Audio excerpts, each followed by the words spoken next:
culture. Yung active growing culture, pinakatungo na si bacteria doon sa tender rate.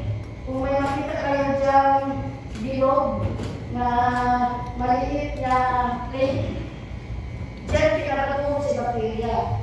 Ang bacteria, ang rice bacteria is growing. Dito na natin nilagay ito sa incubator shaker. This is the third stage. Dito sa incubator shaker. Ito yung incubator shaker. The bacteria will again stay here for another 24 hours. And then ready for harvest. Ang quality control measure dito, i-measure namin ang diversity. So, ang diversity ay ready na tayo harvest.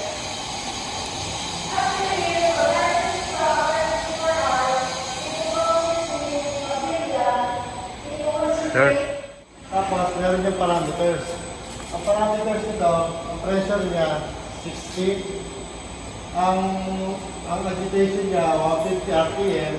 Temperature, nag-grow yung corn. Ang price is 37 degrees. Then yung pH niya,